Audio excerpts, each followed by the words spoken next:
My name is Amelia Cross. I've always been the quiet one, the one who stayed out of the way, the one no one seemed to notice. Brielle, my older sister, took up all the space. She always had.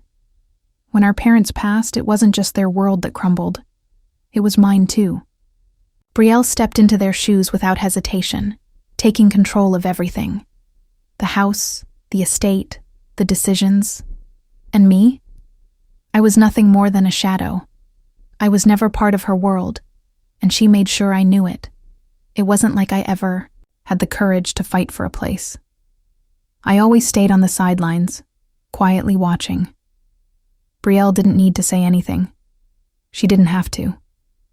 The way she acted, the way she moved through the world told me everything. It wasn't just that she took charge. It was that she took everything. The invitations, the family traditions, the love that should have been shared. When the invites for the annual retreat went out, I wasn't surprised when mine never arrived. Brielle made sure to leave me out, as if I wasn't even worth the trouble. "The cabin doesn't have enough room," she'd said when I asked why. Like it was just a simple fact, a detail. I wasn't needed. I didn't fight it. I didn't make a scene. I just stayed quiet, letting the silence swallow me whole. On the outside. Always on the outside. The day the retreat rolled around, I felt a familiar knot in my stomach. It was always the same. The retreat was supposed to be a time for family, for reconnecting. But every year it was just another reminder that I didn't belong. I stayed behind, as usual. Brielle didn't need me there. Not for the photos, not for the laughter, not for anything that mattered. I watched, from a distance, as everyone gathered at the cabin, as the laughter echoed through the trees, as the rest of the family was swept up in her warmth. She was the golden child, the one who always made sure she was the center of attention. Brielle had a way of making everything about herself. The way she greeted the family at the door, all smiles, all charm. Her perfect little life carefully crafted for the world to see. It wasn't hard to feel like an afterthought when she was so good at being the only one who mattered. But I wasn't angry. At least, not in the way people expected. I wasn't yelling, wasn't lashing out. No, I just stayed quiet. Silent, in the way that only someone who's been ignored for their whole life knows how to be. The retreat was theirs, not mine, and I had accepted that. But there was something else, something Brielle didn't know, something she would never guess. A secret that had been hiding, waiting for the right moment to come to light.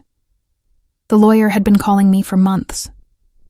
I kept ignoring the messages, pushing them aside like I did with everything else that had to do with our family estate. The house, the property, the retreat. It was all just stuff. Things that belonged to Brielle now, in my mind. Things I never thought I'd have a place in. But then, one day, I finally listened. I answered the phone, already irritated, already prepared to dismiss whatever it was. I didn't need more noise in my life. "Miss Cross?" The voice was calm, professional. "I've been trying to reach you about the retreat property." I didn't say anything. My pulse picked up, just a little. The retreat property. I hadn't thought about it in years.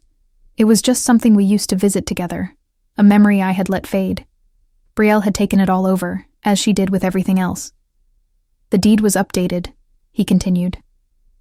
"Just weeks before your parents' accident, the property was transferred to you."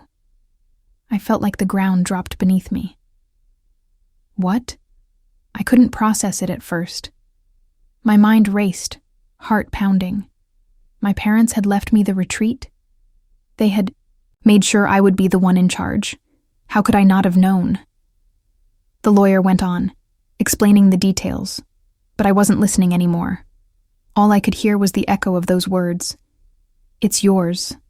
The retreat. My retreat." The lawyer didn't give up. He was patient but I could feel the urgency in his voice every time he called. "You need to act on this, Miss Cross," he'd say. "This is important." At first, I couldn't bring myself to care. What did it matter now? Brielle already owned everything else. She was the one with the life, the one everyone looked to. The retreat was just a piece of land, nothing more than a memory of a time I never really belonged to. But over the weeks, something started to shift. The more I ignored the lawyer, the more his calls seemed to weigh heavier on me. Each message was like a quiet reminder, a question I couldn't escape. Why had my parents done this? Why hadn't they told me? I wasn't ready to face it. I wasn't ready to think about what it would mean for me to actually have something of my own. Something that could change everything. But then, one day I couldn't avoid it anymore. I picked up the phone, my fingers trembling, my mind clouded with uncertainty. "I'm ready," I said, and the lawyer told me what I needed to do. It was simple, really. I had the right to claim the retreat. I had the legal power to make decisions. I just needed to walk in and take it. Suddenly, the retreat wasn't just a piece of property. It was my chance to stand up, my chance to show Brielle and the family who I really was. The weekend of the retreat came, and it felt like everything was happening around me instead of with me. I stayed in the background, watching from a distance. Brielle had orchestrated everything. Of course. She always did. The family arrived one by one, all of them eager to be in her orbit. They laughed, they hugged, they acted as though they were part of something magical, a world she controlled. I knew their faces, I knew their voices. These were the people I had grown up with. But in Brielle's world, they were nothing more than a group of admirers. Every year, the retreat was the same fake smiles, the same perfect poses. Brielle made sure everyone knew she was in charge. She didn't even glance in my direction. I wasn't needed. I wasn't invited. It was all just a performance, and I wasn't part of the show. The retreat was a place of memories that had once meant something. I remembered the warmth of sitting by the fire, the laughter that used to fill the cabin. But that was before Brielle turned it into her kingdom. I couldn't even bring myself to drive up there anymore, not without feeling that familiar sting. But this time, I wasn't just an outsider. This time, I was different. I knew something they didn't, and it was only a matter of time before they would find out. The sound of the black car pulling up broke through the noise of the retreat. Brielle was busy greeting her guests, making sure everything looked perfect, when the engine rumbled into the driveway. At first, no one noticed. The attention was all on her. The extravagant smile, the controlled laughter, the way she spun everything in her favor. But then they all turned.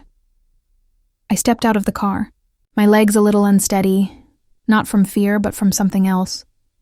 Something I hadn't quite named yet. My lawyer followed behind me, the kind of presence that made it clear this wasn't a social visit.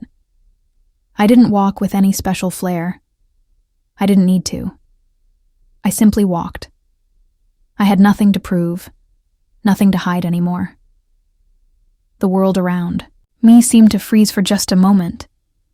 Brielle's smile faltered, her eyes flickering to me in surprise, then back to the guests, as if she could will this to be some kind of mistake. But it wasn't a mistake. It wasn't anything she could control. I walked up the steps of the porch. There I turned and met her gaze. It was a small moment, yet it felt monumental. The family, now quietly watching from the windows, could sense the shift. They had no idea what was coming. My truth was coming for all of them, and they wouldn't be able to ignore it.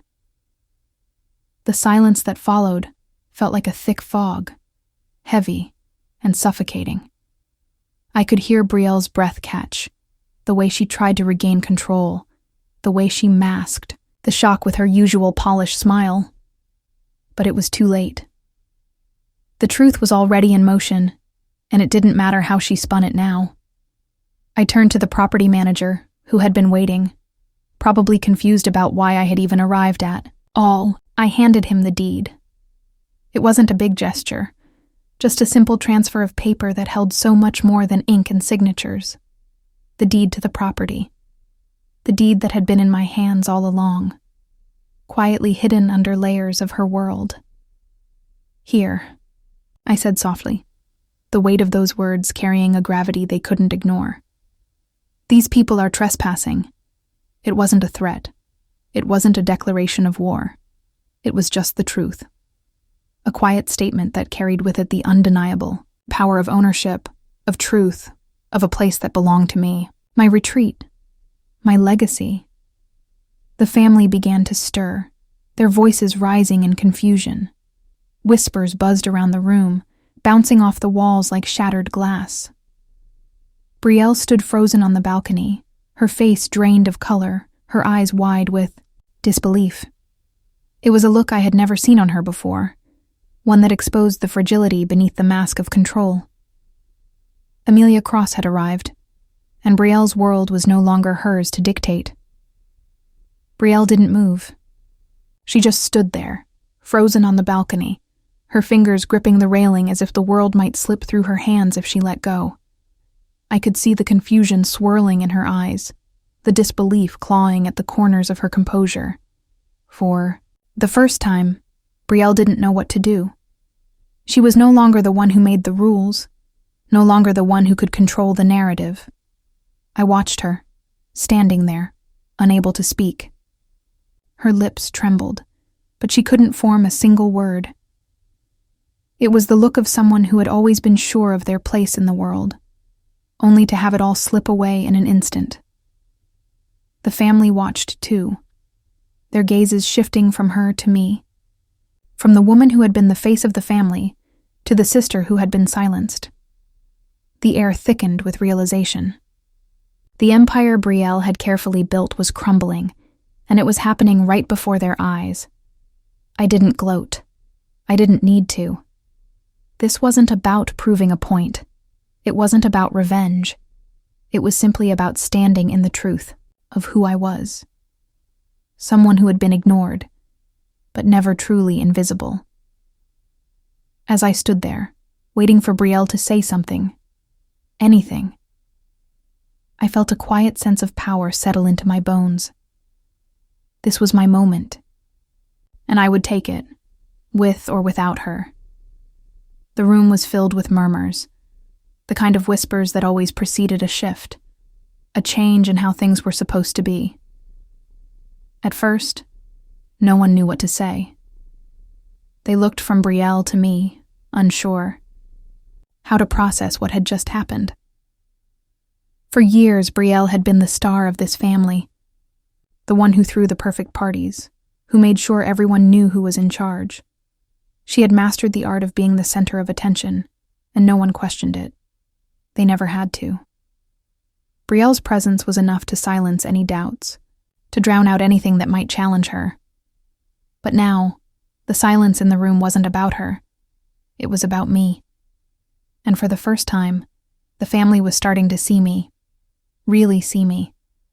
I hadn't fought for their attention. I hadn't demanded they recognize me. I'd simply been who I was all along, quiet, strong, and resilient. I'd kept the legacy of this retreat alive, without ever asking for praise or recognition. Brielle had controlled everything, but she hadn't noticed the small things I had quietly taken care of, the ways I'd kept our family together, even from the sidelines. Now, as the weight of the moment sank in, the family started to shift. The coldness in their eyes thawed. The smiles became less forced. They looked at me with a new respect, as if the truth had finally been laid bare. And for the first time, it felt like I was seen for who I truly was.